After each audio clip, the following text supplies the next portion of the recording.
বিসমিল্লাহির রহমানির রহিম। আসসালামু আলাইকুম। ফ্যাশন ডিজাইনার হালিমা চ্যানেলে আপনাদের সবাইকে জানাচ্ছি স্বাগত। কাছে এবং দূরে, দেশ এবং দেশের বাইরে থেকে যারা আজকে আমার ভিডিওটি দেখছেন, আশা করছি আল্লাহর অসীম রহমতে আপনারা ভালো আছেন। আলহামদুলিল্লাহ, আমি এবং আমার পরিবার সবাই ভালো আছি। আজকে খুবই একটি রিকোয়েস্টেড ভিডিও ছাড়ছি। এই ড্রেসটির পিকচার আমাকে আমার একটা আপু সেন্ড করেছিলেন ওনার বেবির জন্য, যাতে আমি এটা কেটে আপনাদের সাথে শেয়ার করি। তো আজকের ভিডিওতে আমি শেয়ার করছি সুন্দর একটি বেবি ফ্রক। আশা করছি প্রথম থেকে শেষ পর্যন্ত যদি আমার ভিডিওটি দেখেন তাহলে আপনি যে কোনো বয়সী বাচ্চাদের জন্য পারবেন, এবং কি আপনারা যদি যে কোনো বয়সের জন্য কতটুকু কাপড় নিতে হবে সেটা আমাকে অবশ্যই কমেন্ট বক্সে জানিয়ে দিবেন। আমি আপনাদেরকে বলে দিব কতটুকু কাপড় লাগবে। আজকে আমি এখানে তৈরি করছি 3.5 বছরের বাচ্চার জন্য একটি ড্রেস। আপনারা এই লেন্থ অনুযায়ী আপনারা চাইলে কিন্তু এখানে 4 বছর থেকে 5 বছর বাচ্চার জন্যও পরাতে পারবেন। তো এখানে আমি প্রথমে 1 গজ পরিমাণ কাপড় নিয়েছি। তো 1 গজ কাপড়টাকে আমি এখানে 4 ভাঁজ করে নিয়েছি।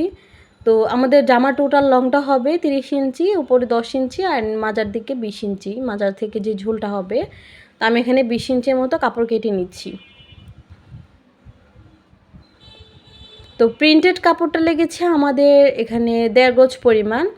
তো আপনারা কিন্তু 1.5 গজ পরিমাণই প্রিন্টেড কাপড়টা নেবেন। আর আমি যেহেতু আজকে 3.5 হাত বহরের কাপড়টা ব্যবহার করছি, আপনারা চাইলে যদি 3.5 হাত বহরের কাপড় ব্যবহার করেন এক্ষেত্রে আপনারা 1 গজ পরিমাণ নিলেও হবে। নিচের ঘেরটা আপনারা একটু কম দিলেই চলবে। এখন আমি বডির পাশের যে কাপড়টা সেটা কেটে নিব। তো বডিতে আমরা যেহেতু 2 কালার শেডের কাপড় ব্যবহার করেছি, অবশ্যই আমি কিভাবে কাটছি সেটা অবশ্যই একটু মনোযোগ সহকারে দেখবেন।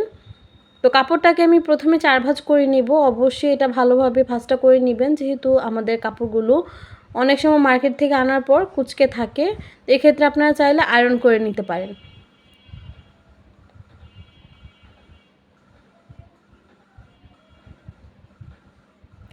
এখন আমি কাপড়টাকে আয়রন করার পর এইভাবে আমি নিয়ে এসেছি। তো তারপর আমার মনে হচ্ছে যে কাপড়টা একটু কেমন জানি আছে, তো সেই জন্য আমি আগে কাপড়ের লেন্থ অনুযায়ী মেপে তারপর কাটিং করে নিচ্ছি। এখানে 10.5 ইঞ্চি নিয়েছি কাপড়, আমি লংটা নিয়েছি সেলাই সহকারে। এখানে কাপড়ের যে অংশটা সেটা নিয়েছি। গলার জন্য নিয়েছি 2 ইঞ্চি, আর কাঁধের জন্য নিচ্ছি 3 ইঞ্চি, হাতার মোহরার জন্য নিচ্ছি আমরা 5.5 ইঞ্চি। আপনারা যদি 3 বছর বাচ্চার জন্য তৈরি করেন এক্ষেত্রে 5 ইঞ্চি নিলেও হবে। এখন বডি নিচ্ছি আমরা 7 ইঞ্চি, মানে 7.5 ইঞ্চি, আর পেটের দিকে নিচ্ছি 7 ইঞ্চি। 1 ইঞ্চি আমরা এক্সট্রা নিয়েছি। এখন হাতার আরমোলটাকে একটু 1 ইঞ্চির মতো এভাবে ডাউন করে দিচ্ছি। 1 ইঞ্চি আমরা এক্সট্রা নিয়েছি, কাপড়টা এটা সেলাইয়ের বাইরে থাকবে। এখন যে আমরা 1 কালার কাপড়টা ব্যবহার করছি এটা হচ্ছে একদম ডিপ মেরুন টাইপের, বা আপনারা চাইলে এখানে কলিজা খড়িও দিতে পারেন। আমি এখানে কলিজা খড়িটাই ইউজ করছি।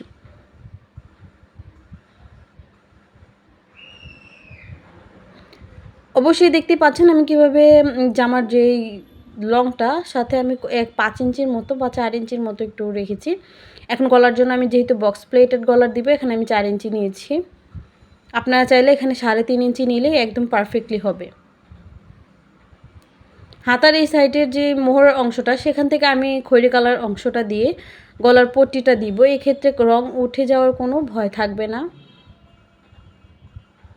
তো আমি এখানে গলার পট্টিগুলো কেটে নিয়েছি। সেমভাবে আমি আরেকটি গলার পট্টিও কেটে নিব।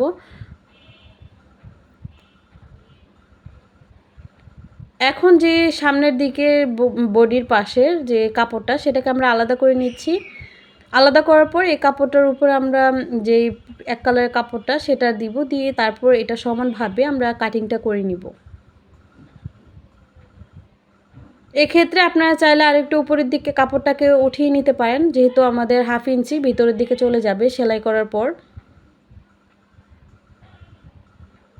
তো আমাদের কিন্তু জামাটা পুরোপুরি কাটা কমপ্লিট, শুধু এখন বাকি আছে হাতার অংশটা। তো হাতার অংশটাও আমরা কাটিং করে নিব। আর এই যে এখন আমরা কাটিং করব যে পাইপিংয়ের অংশগুলো, তো পাইপিংয়ের অংশগুলো সবার কাছে অনেকটা কষ্টের মনে হলো, এটা কিন্তু খুবই একটি সহজ কাজ। তো এখানে আমি প্রথমে 2 ইঞ্চি করে নিচ্ছি, যে কাপড়ের ভাঁজটা আমার দোকানে বাড়তি কাপড় ছিল সেই জন্য এখানে আমি 2 ইঞ্চি করে প্রত্যেকটা কাপড় কাটিং করে নিব। এখানে পাশ নিচ্ছি আমরা 2 ইঞ্চি, সেলাইয়ের পর আমাদের 1 ইঞ্চির মতো থাকলেই হবে পাইপিংটা। আর যদি আরও চিকন দিতে চান এক্ষেত্রে আপনাদেরকে 1.5 ইঞ্চি নিলেও এনাফ। তা আমি কিন্তু সেমভাবে পাইপিংটাকে কাটিং করে নিয়েছি। তো এগুলো আমি জয়েনিং করব জামাতে, যে নিচের ঘেরের অংশটা। তো আপনারা চাইলে সামনে এবং পিছনে দোনোটাতে ঘেরের অংশতে এভাবেই জয়েনিং করতে পারেন। এখন আমি হাতার জন্য এখান থেকে কাপড় বের করে নিব, যেটা আমরা বডির পাশ থেকে কাটার পর বের হয়েছে।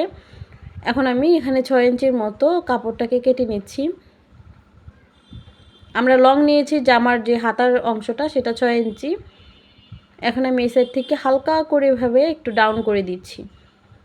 এই হাতা কিন্তু অলরেডি আমার চ্যানেলে অনেকগুলো কাটিং করা আছে, প্রত্যেকটা ভিডিওতে আমি আপনাদের সাথে শেয়ার করে থাকি। আমাদের জামাগুলো কাটা কমপ্লিট হয়ে গিয়েছে, এখন আমরা সেলাইয়ে চলে যাচ্ছি। তো সেলাই করার ক্ষেত্রে আমি প্রথমে প্রেফার করি গলার যে পট্টিগুলো সেগুলোকে আলাদা করে আগে সেলাই করে নেওয়ার জন্য, তারপর হাতার সাইডগুলোকেও আমরা বন্ধ করে দিব।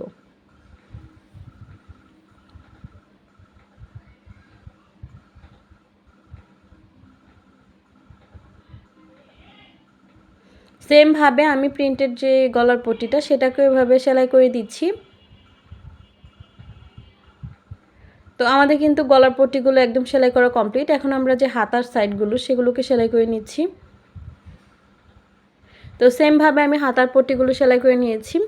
এখন আমি যে সামনের পাশের সাথে যে আমি প্রিন্টেড কাপড়টা কেটে রেখেছিলাম সেটা জয়েনিং করে দিচ্ছি। এক্ষেত্রে আপনারা চাইলে এখানে এক কালারটা আপনারা প্রিন্টেডের জায়গায় রাখতে পারেন, আর এক কালারের যেটা এটা এখানে আপনারা চাইলে প্রিন্টেডটা রাখতে পারেন।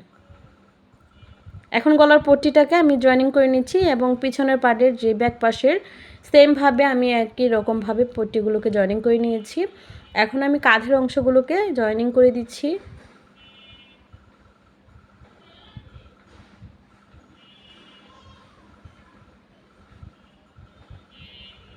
কাঁধের অংশগুলোকে অবশ্যই ডাবল সেলাই দিয়ে আমি জয়েনিং করে দিয়েছি। এখন আমরা বডির যে নিচের ঘের অংশ সেটা সেলাই করতে যাব।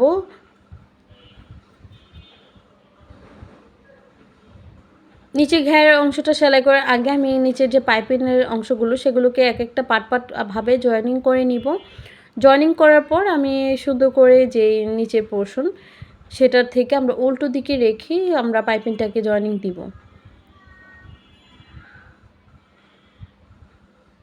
যেহেতু আমরা প্রিন্টেড কাপড়ের ভাঁজ দিকে যেহেতু পাইপিংটা চিকন করে ব্যবহার করছি, সেক্ষেত্রে আমি জামার যে নিচের প্রিন্টেড কাপড়টার উল্টো দিকে আমরা ভাঁজভাবে বা ভাঁজ দিক করে আমরা রাখবো। এখন আমি এভাবে জয়েনিংটা করে নিচ্ছি নিচের দিক থেকে। তো এটাকে আমি উল্টে উপর দিক থেকে এভাবে আবার একটা চাপ সেলাই দিয়ে দিচ্ছি। সামনের দিকে কিন্তু এটাই আমাদের ফিনিশিং সেলাই, তারপর এই সাইড থেকে আবার আমরা এইভাবে জয়েনিংটা করে দিচ্ছি। আপনারা চাইলে ব্যাক পাশও বা পিছন সাইডেও সেমভাবে একই সিস্টেমে পাইপিংটা ব্যবহার করতে পারেন। আমি ব্যাক দিকটা আমরা একদম প্লেন রেখেছি। তো আমি এখানে 2টা লেয়ার ব্যবহার করছি, আপনারা চাইলে বেশি বা আরও কম ব্যবহার করতে পারেন।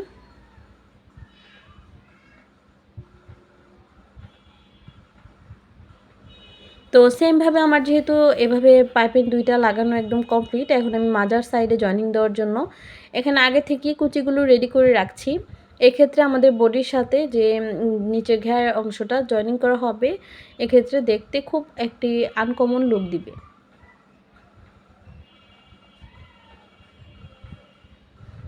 এখন আমরা মাজার কাপড়ের সাথে সুন্দর করে যে নিচের ঘের অংশ সেটাকে জয়েনিং করে দিচ্ছি।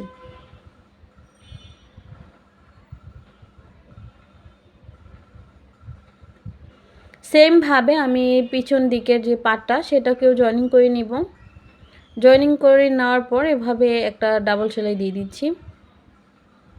এই যে আমাদের জামাটা কিন্তু কীরকম লুক এসেছে। এখন আমরা হাতার যে কাপড়টা পেছনে এবং সামনে পাটেরটা লাগানোর পর আমরা এখন হাতার যে সাইডগুলো সেগুলোকে লাগিয়ে নিচ্ছি।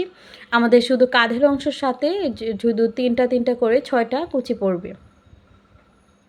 আমাদের হাতা লাগানো কমপ্লিট, আমরা আবার একটা ডাবল সেলাই দিয়ে দিচ্ছি।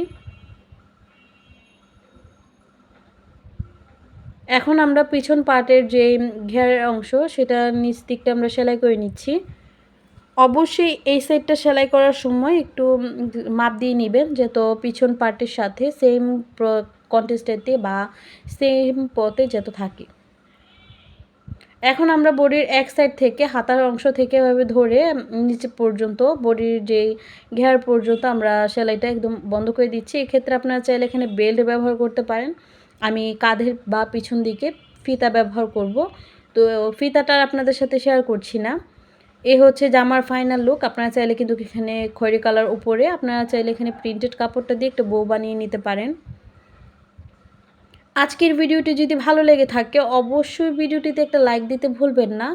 আর যারা আমার ভিডিওটি এই পর্যন্ত দেখেছেন, আমার চ্যানেলটি আপনারা এখনও সাবস্ক্রাইব করতে ভুলে গিয়েছেন, অবশ্যই আমার চ্যানেলটি সাবস্ক্রাইব করে দিবেন। আর ভিডিওটি ফ্রেন্ডস অ্যান্ড ফ্যামিলির সাথে শেয়ার করে দিবেন। আজকের মতো এখানেই বিদায় নিব। সবাই ভালো থাকবেন, সুস্থ থাকবেন।